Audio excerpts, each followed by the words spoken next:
What's up, everybody? It's Draymond Green. Make sure you subscribe to the Volumes YouTube channel below so you don't miss any more of this great content going forward. And by the way, let's get into that. Twitter beef.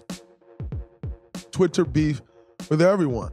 I don't have Twitter beef with anyone, just an FYI. Because why would I have beef? I'm kind of just telling y'all like what it is and telling y'all how I feel and like most importantly to shut up. Because quite frankly, we don't want to hear it. And so you may have seen me at the parade and I'm just like, in every interview, I'm like, shut up. And the reason being is because you have these experts that does all this talking, less analyzing, but a bunch of talking heads. And they just talk. But what about getting back to actually analyzing the game? What about why is it so important I know why it's important actually. But all these hot takes, like what about explaining the game of basketball and what's going on and like what it means and the games within the game and the advantages that one could get. Winning the NBA Finals, for those of you that don't understand, it is the smallest edge that it takes, and that's who's going to win the NBA Finals. It's the smallest edge. It's not who can score the most points.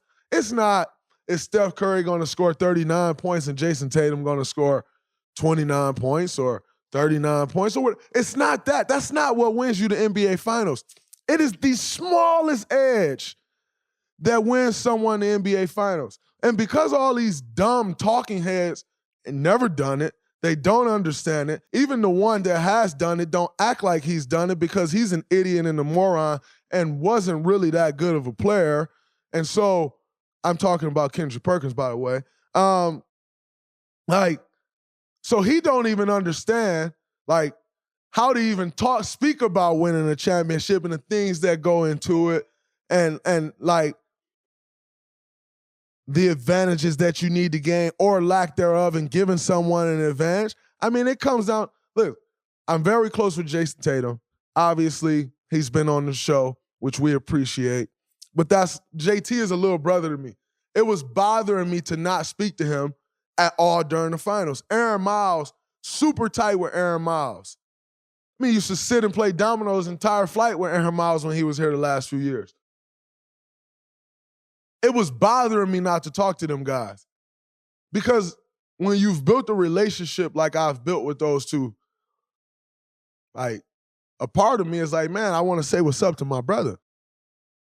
But the other side of me, no, I don't have absolutely nothing to say to him or A. Miles, neither one of them. Because it's the smallest edge that wins you an NBA Finals. And you can't let anything get in the way of that. And so for me,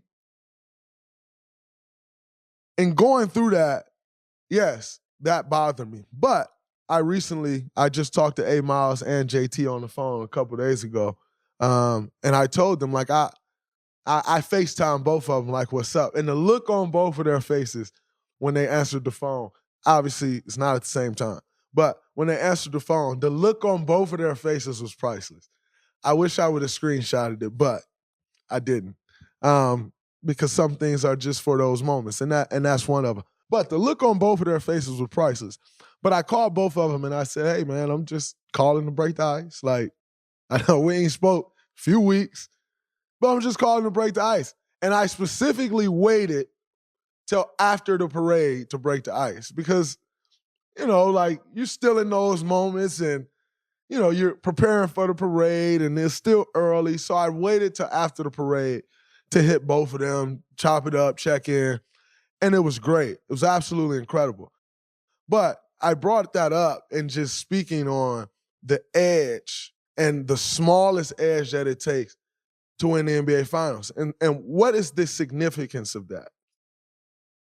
The significance of that is ESPN had us like 80-20 And what is that? What do I mean by 80-20? 80-20 rule. We've heard of that before, right? These people had us with a 20% chance to win the NBA Finals and an 80% chance to lose. So I asked a question. And apparently it was like made by the Basketball Power Index. So I asked the question. Who makes these, like who comes up with these numbers? Like, what's the formula? Is it the formula, like, is the formula made based off of the idiots that be talking about the game, that just be having talk about the game of basketball? Because that's clearly what it looks like. Like, how does your index come up with an 80-20 chance for us? But it's because, I don't know. I don't know what makes up this index and like how you come up with that. But clearly it's flawed and clearly broke. I think after game 4, we might have been still like 20-something% chance of winning, which is absolutely insane because that means you didn't watch game 4 and be like, uh-oh, this ain't right. Something here not right, and I see what's happening here. No, but most people can't see that because they don't quite understand. So let's get back into these talking heads. Skip Bayless. No, I don't want to come on your show. No, I'm not going to come on your show and debate. But if you want to analyze the game of basketball and we come on there and we do that, I'd absolutely consider it. I'd consider it. I'll say I'm going to come, but I will consider it. But if you want to sit there and debate, I didn't go to law school, brother. Like, I don't want to come on your show and debate sports or debate anything else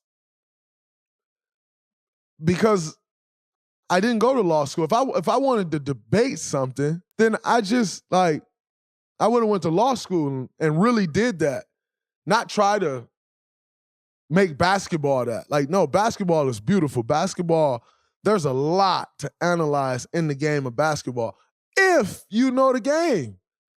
And I think that's a problem a bunch of you guys run into. You can't give analysis because you don't know the game. So you end up trying to like debate with somebody and like that's whatever, teach his own. But like I don't want to sit there and debate with you on TV because quite frankly, there's someone that's never watched your show.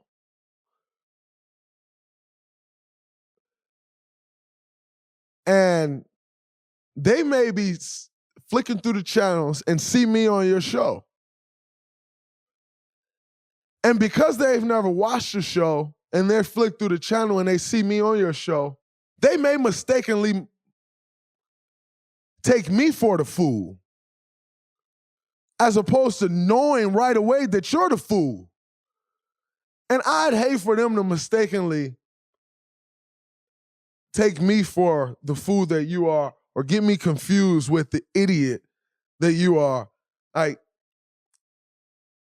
I don't have much of an interest for that. I wouldn't want that on my name and to like no, it's very evident what you are and who you are. Like, we know that. It's concrete. Like, we know exactly who you are. Clown. And I just don't think I'd be doing myself any service or any good by coming on your show. I'm also not sure that I would even want you as a guest on the Draymond Green Show. Because if you go back and you look at the resumes of guys on the show, you don't qualify. Like, you don't qualify for this show. Your resume not there. So I probably won't come on your show unless you want to sit there and analyze the game of basketball. Then I'll come on, maybe. But I'm not sure, and the only other outlet I would really be able to talk to you on is right here on the Draymond Green Show. And again, your resume doesn't quite crack. It doesn't quite crack the code. Maybe we'll change that standard one day and have a guy like yourself on. But as of right now, especially coming off this 4th championship, you're not welcome, my friend. You are not welcome here. And by the way, you come out talking about the new media. You're not the new media. You the real media. You are the real media. You're right. You've attached your name to a black man for all of these years. And that black man is none other than King James, LeBron James himself. And you tried to tear him down as much as you can all these years. So you're right. You are the real media. You are exactly who I speak of when I say this is the new media. We do this differently. You're right. I'm happy you admitted it, real media. But the new media is here to stay. And we taking this thing over. You know why? Because people don't want to hear that old, dried up, tired stuff that you talking about. Nobody want to hear that no more. The new media, baby. It's a reason J.J. Redick going on TV and crushing everybody. It's a reason they keep calling Patrick Beverly back to TV. It's a reason why C.J. McCollum just signed that deal. It's a reason why I signed the deal that I signed. It's a reason why this podcast, the Draymond Green Show, is doing the numbers that it's doing. It's a reason why. The new media. Don't nobody want to hear all that tired stuff you talking about anymore, Mr. Real. Stop attaching your name to LeBron James. Stop, because you know LeBron James and his incredible life that he's lived and continues to live, that there will always be something for you to talk about if I just attach my name to LeBron James. We don't want to hear it, brother. It's over. It's the new media. We're here to stay. So you keep talking that real media stuff. I'm happy you did. You showed your hand. You are exactly who I thought you were. Exactly who I thought you were. Kendrick Perkins, you act like this clown, and it's baffling to me. He could never be you. You know why he could never be you? Because he never done it. You go up here acting like him. You don't have to do that, buddy. You played. You did it. Go talk about it. Or can you not? I'd hope that you can. With all these hot takes you make, you should be able to. You don't have to act like that, my man. You don't have to go up there. You go from being enforcer to coon. How does that happen? At least you act like an enforcer. I didn't really ever take you for one. Which is why when we were playing the Cavs in the NBA Finals and I was shaking them pom-poms and people was like, oh, man, I remember my Twitter blowing up. Like, you leave LeBron alone. You shouldn't be shaking pom-poms at LeBron. Brown, my big brother, I would never shake pom-poms at him. Also, who's he cheering for? I was shaking pom-poms at the guy in the suit in the back over in the bench. Shaking my pom-poms at him. That guy. You don't have to act like that, man. You can go on TV and be real and, like, stand on business. You don't got to go up there doing that stuff you doing. This man just went on JJ's podcast the other day and said, I was praying that LeBron James got hurt. What? Are you kidding me? You actually thought that was okay to admit? Come on, cuz. You can't think that's okay to admit. Even if you felt that way, which, by the way, why do you feel that way? That's a problem. But even if you felt that way, hey, take that one to the grave, my man. And JJ, being the scholar that he is, the great individual that JJ is, and most importantly, the new media, why is that significant right now? Because the new media, we also protect guys. Like, we protect, this isn't about tearing you down. This isn't real Skip Bayless trying to tear you down. We don't do that. Now, we do critique. Something's off, we're going to talk about it. But we're not going to just try to tear you. No. We're going to try to help that. And so JJ, being the new media member that he is, then tries to give you an opportunity to walk it back. Like, you mean like you sprained ankle? No, ACL. Are you kidding me, bruh? There was once upon a time, or excuse me, there was once a point in time where ACLs was ending people's careers, man. You remember this, how we feed our families? We always talk like, I don't know if you do because it's not much substance, but I always talk about like when you get hurt, you leave the court, like you live that. Like you don't leave the court and then it's like, all right, I'm not hurt no more. I can walk now. But when the game's going on and when practice is going on, I'm back on crutches like it's a video game. No, you really live this stuff. So for you to prey on another man's downfall, that's a character flaw, my man. If you prey on somebody's downfall once, you're going to prey on it again.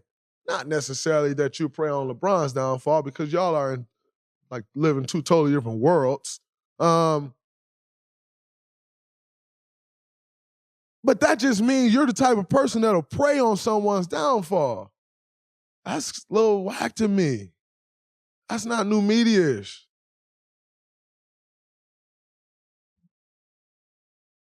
I don't understand. You don't have to go on TV and act like that, brother. You played. Act like it. Stop doing this. Stop making a fool of yourself. You played. Act like it. Nicholas Wright. How you doing? A lot of hot takes. You admitted the other day, we make hot takes. Analyze the game, my man. Now,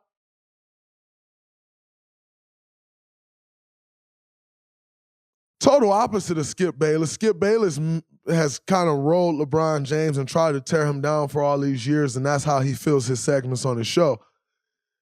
Nick Wright has been total opposite. LeBron could go 1 for 19. Nick Wright gonna say he made one shot, and he was the best player on the floor. What happened to the days of, again, analyzing the game, honest opinions? You got like clowns like Bill Simmons, who's like a Boston diehard fan through and through, that's not really giving you the real because he's not impartial. Like, what happened to the days of doing a great job in media and your stories and your takes and just giving analysis, not being a homer, not Kendrick Perkins going on First Take and then going on the Boston Celtics home TV show. Like, yeah, we're going for the Celtics. Dude, you were just doing national TV about these games. By the way, the issue that I have with this topic in particular is y'all are misguiding people. Like, people actually see y'all on TV and they actually think y'all know what y'all talking about. So then when they actually think that you guys know what you're talking about, they may be betting on games and they're watching you and like listening like to Kendrick Perkins say dumb things about the Celtics and the Warriors. They may believe you. And you're not giving them the real because your heart's in it and because you're not doing a great job at what you should be doing, which is analyzing the game of basketball. If you're going to talk about the game, analyze the game. Say why this is wrong. Say why that happened. You can't just say, oh, Draymond played terrible and he looked like the old him, or Al Horford is who he used to be. Like, how though? Why? Explain to us what you mean. Like, you have to explain it. Analyze it. Help us. Not just, don't just be these hot take guys, man. Explain what you're talking about. Be thorough. It's important. People are listening to y'all and think y'all actually know what you're talking about. It's important. You know why?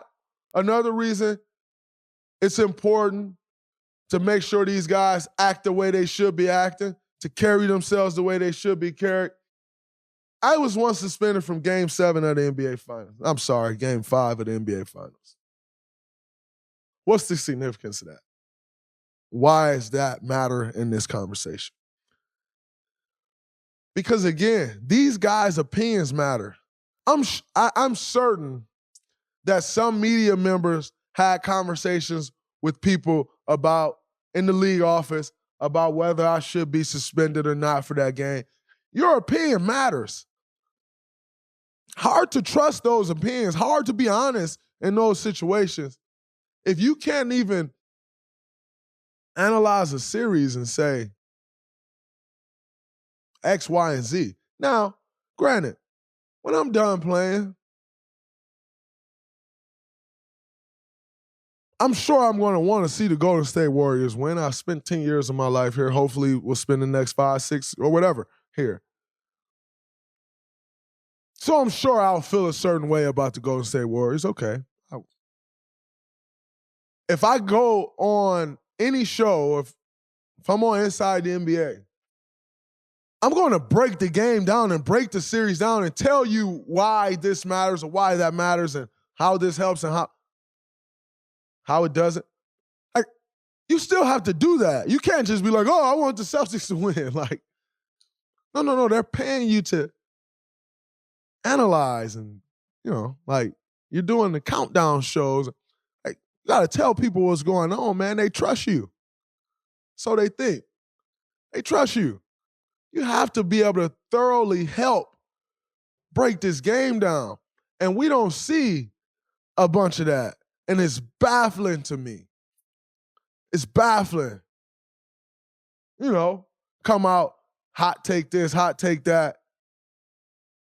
Back to your boy Nicholas.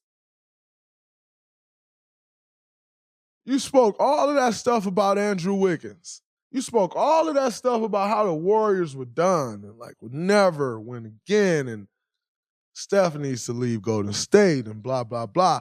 And then, once you're wrong, you then try to go on TV the other day or whatever you were on and say, that's what we do. We make hot takes. And no. You wrong, brother. You got to stand on that.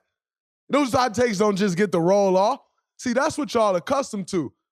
I make these asinine statements, and then once I'm done, it's just over. No. You got to stand on that. Changing your opinion in the middle of the... No, brother. Stand on that.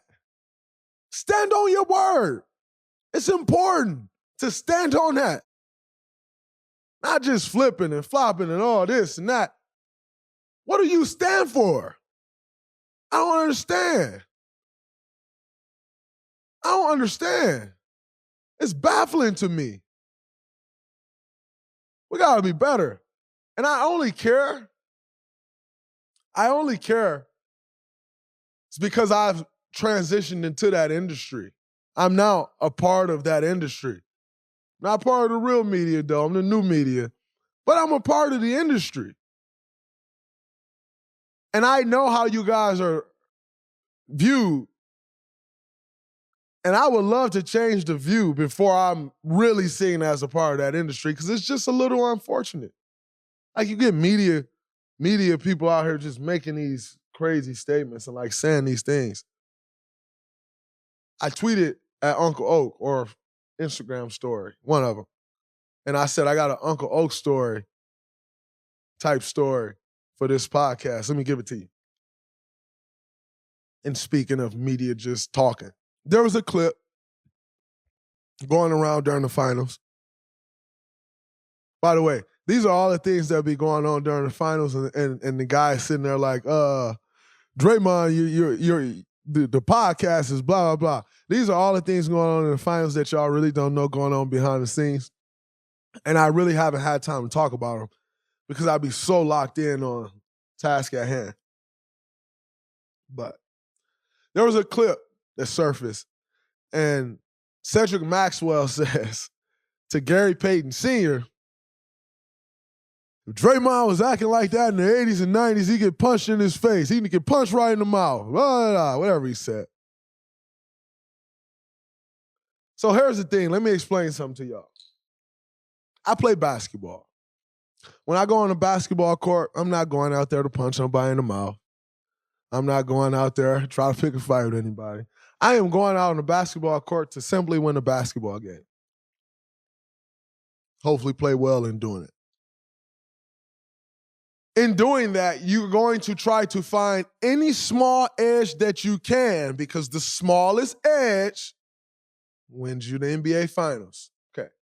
So if I go on the court and I talk junk, I talk to somebody, listen, you heard it here first. I'm not going out there trying to fight anybody. I play basketball. Will I fight someone? If I had, of course. Like, grew up my whole life fighting. I don't fight anymore. It's pointless. So here it is. I'm telling you here first. When I go on the court and I'm talking junk, I am not talking junk because I want to fight someone. It's not what I'm going out there and do. Quite frankly, because it's going to cost me too much money if I do go out there and fight someone. So I'd rather save that money. All right, now that we got that. Sometimes in trying to gain an edge on the court, it does lead to you having beef off the court, you leaving the court pissed off. Not really me in most cases, but some people leaving the court pissed off, and it carries on outside of that. To be quite frank with you, I don't really know of many guys fighting off the court even when it carries outside of that, but I'm sure it can, whatever. If I had to fight, great, we'll fight. But I said all of that to say, you got to fight, like I said, you'll fight, I'll fight, it is what it is, but nobody's really fighting. It's the NBA, okay? So multi-billion-dollar organization. Guys just aren't running around fighting. But, so Cedric Maxwell makes the statement, blah, blah, blah. He does his thing. So now, after Game 5, I'm almost positive it was after Game 5.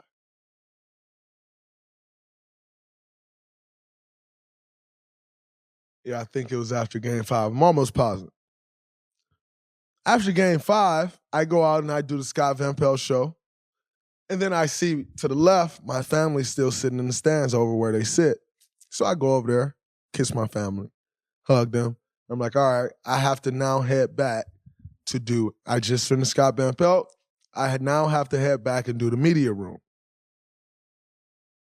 So in doing that, where their seats are in the tunnel, I'm about to walk out of the tunnel. Who's standing there? Gary Payton Sr. and Cedric Maxwell, along with a few other people, but those are the two that I see, and I noticed. So if GP's standing with his back to the stand, Cedric Maxwell is like standing over here. So I like come into between them, and I put my back to Cedric Maxwell, and I tell GP, nobody should ever be able to come to you and like think they can talk about me and they got a friend in you. Like, GP, that's my OG, man. Like, even before young GP got here, I used to play dominoes with GP. Like, Oakland, real Oakland legend. Like, nothing but respect and love forever for GP. OG. I said he shouldn't be able to come to you like he got a friend in you and talk about me, because ain't nobody going to come to me and talk about GP like they got a friend. No. You're going to do one or two things. Either you're going to go tell GP that you told me you're going to punch him in his mouth, or I'm telling you right now, I'm going to go tell him that you said you're going to punch him in his mouth. Because if you're walking around saying you're going to punch this guy in his mouth, I think he should know.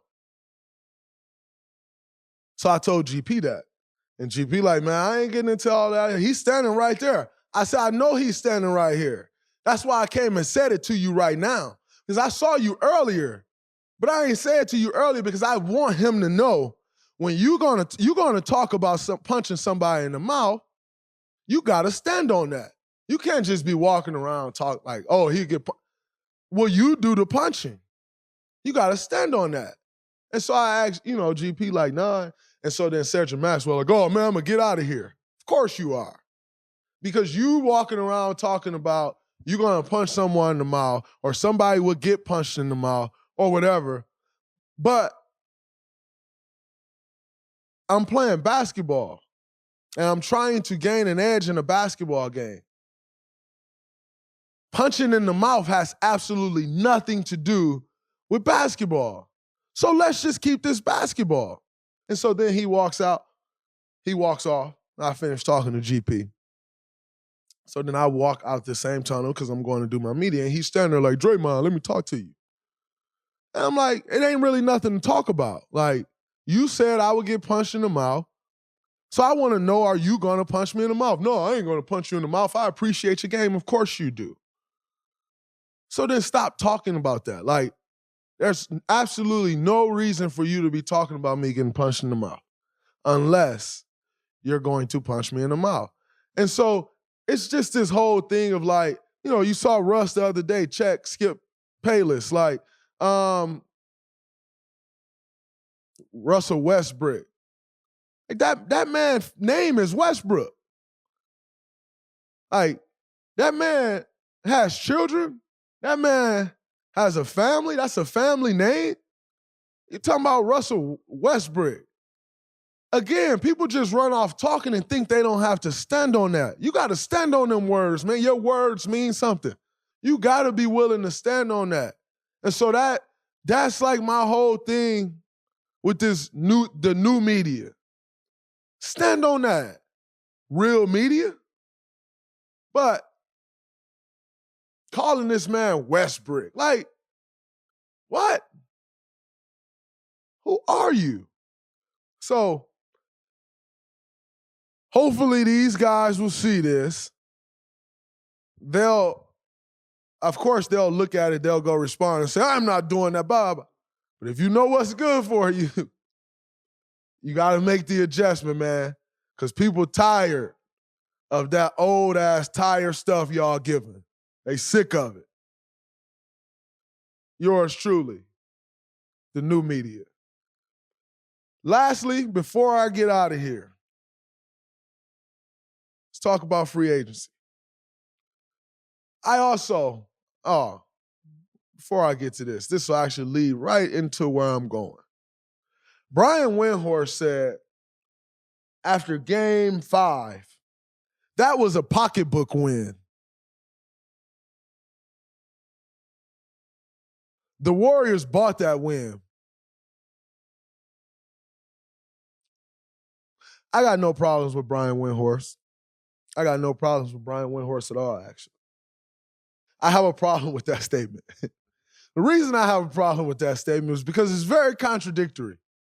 How is it contradictory? Well, quite frankly, you guys said paying Klay Thompson the money that he made coming off of his injury was a bad idea by Joe Lacob. They should have paid him less money. Blah, blah, blah. You guys also said Steph Curry, in the extension he signed, it was over. And that was it.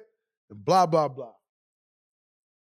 You guys also said when Andrew Wiggins came to this team that we never win again, that we took on that bad contract and he's a zero and a bust and blah, blah, blah.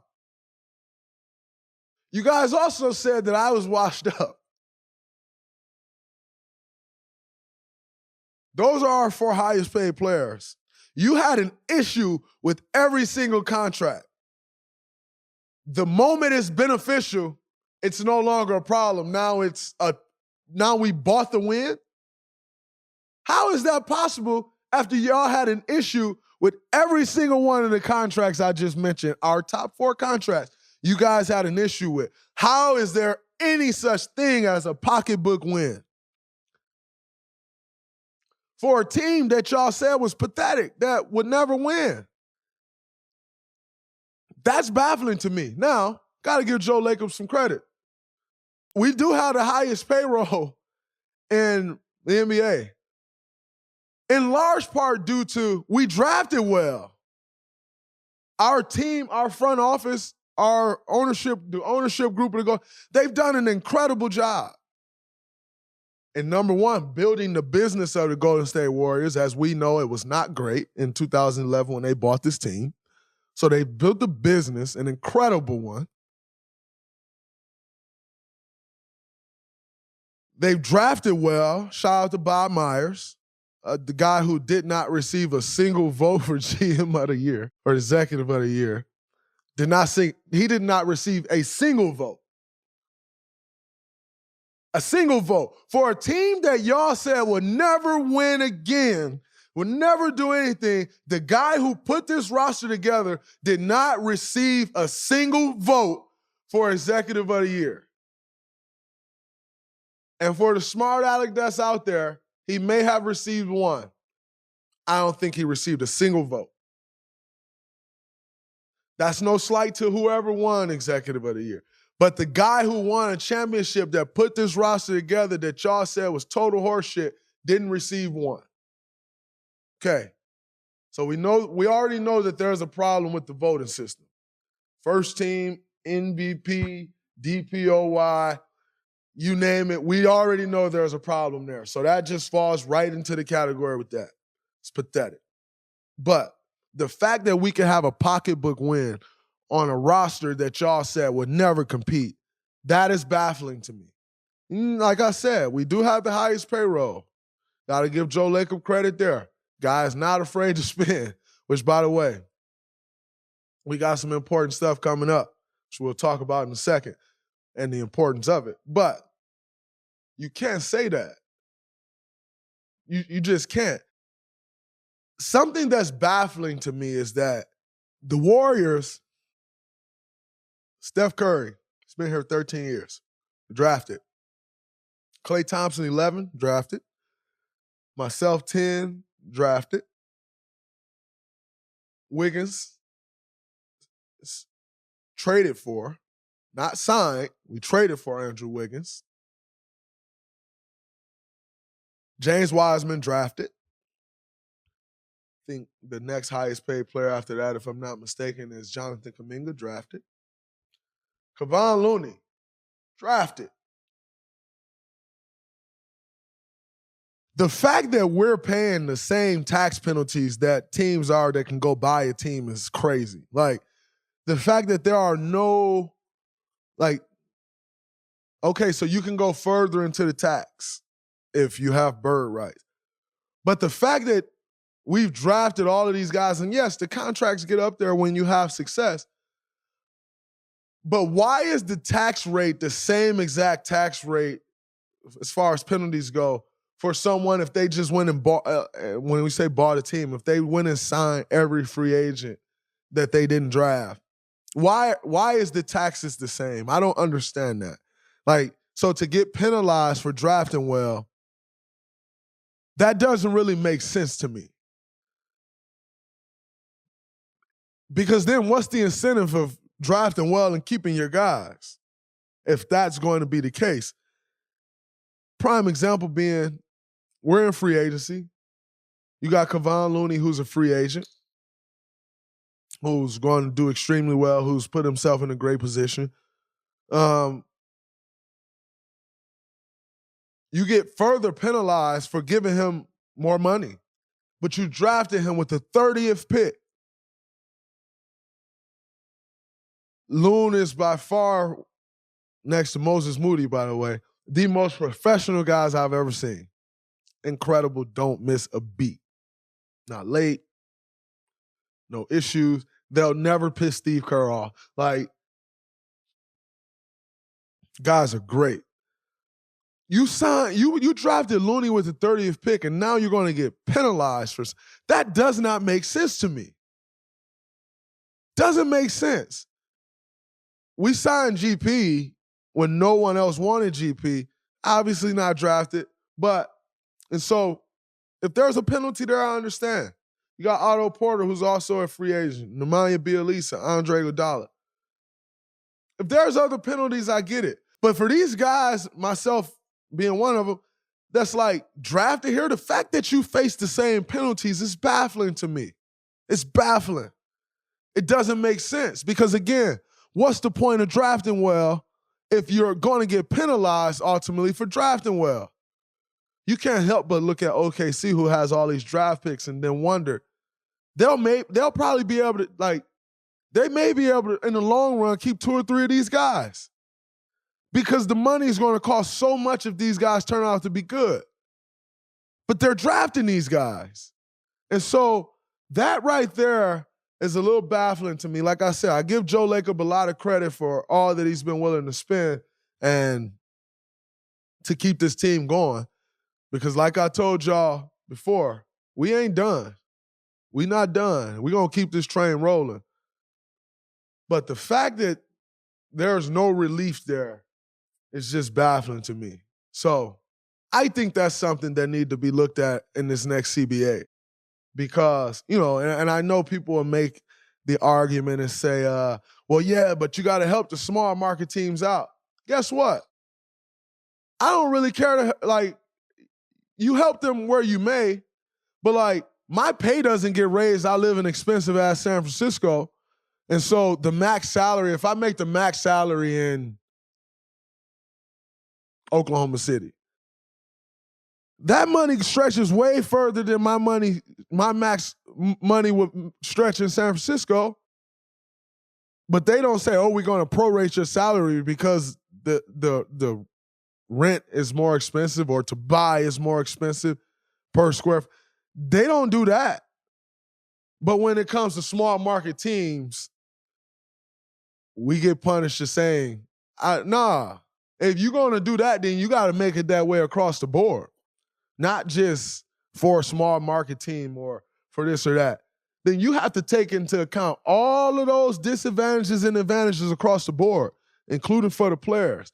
And with that, I'm out of here. That's a wrap from this episode of Draymond Green Show. Your next episode after this will be JJ and I. Hope all of you enjoy it. Until next time, by the way, guest is on the way back. JJ is not a guest. He's been a guest. JJ and I are collabing and doing Old Man and the Three and the Draymond Green Show a collab. So JJ's not a guest. But guests are on the way back, and we're going to have some big ones. Stay locked in. Much love. That's a wrap from the Draymond Green Show. Peace.